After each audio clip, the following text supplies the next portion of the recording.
बाज और किसान की यह छोटी सी कहानी सभी की ज़िंदगी में बहुत ही अच्छे परिवर्तन ला सकते हैं। कृपया इस कहानी को अंत तक जरूर सुनें।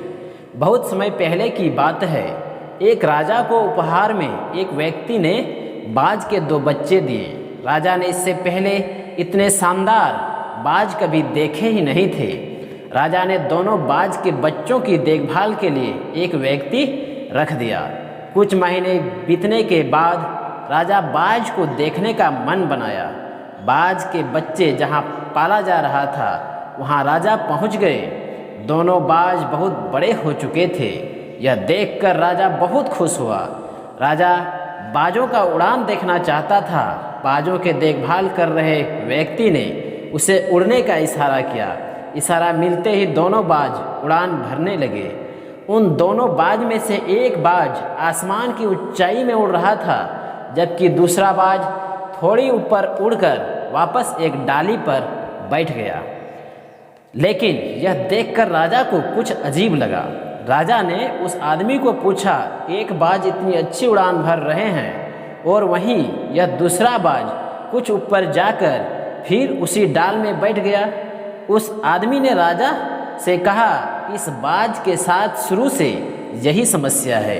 ये बाज इस डाल को छोड़ता ही नहीं है। राजा को दोनों बाज बहुत ही प्रिय थे और वह दूसरे बाज को भी उसी तरह आकाश की ऊंचाइयों में उड़ते देखना चाहते थे। राजा ने अगले ही दिन पूरे राज्य में ऐलान करवा दिया कि जो व्यक्ति इस बाज को ऊंचा उड़ाने में सफल होगा उसे बहुतों इनाम दिया जाएगा।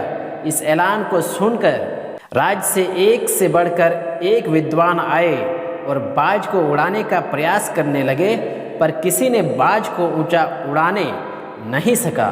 वह थोड़ा सा उड़ता और वापस उसी डाल में आकर बैठ जाता। फिर कुछ समय बाद राजा बहुत अजीब दृश्य देखा।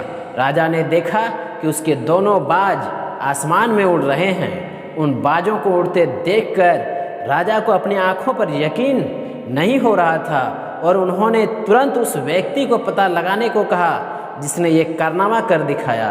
पता लगाने पर मालूम हुआ कि वह व्यक्ति एक किसान था। अगले दिन वह किसान राजा के दरबार में हाजिर हुए। उसे बहुत सारे इनाम देने के बाद राजा ने कहा, मैं तुमसे बहुत प्रसन्न हूँ। तुम इतना बताओ कि जो काम करने में बड़े बड़े विद्वान असफल हो गए वो तुमने कैसे कर दिखाया। किसान ने राजा से कहा, मैं तो एक साधारण सा किसान हूँ हजूर, मैं तो ज्ञान की ज़्यादा बातें जानता भी नहीं हूँ। मैंने तो बस उस डाल को ही काट दिया जिस डाल पर वह बाज को बैठने का आदत लग चुका था, और जब वह डाल ही नहीं रहा तो वह भी अपने साथी के साथ आसमान में उड़ने लगे।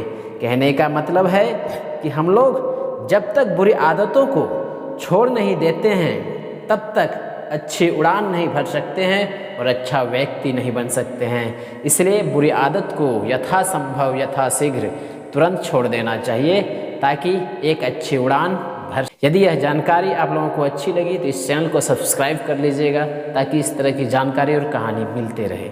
मिलते हैं किसी और कहानी में।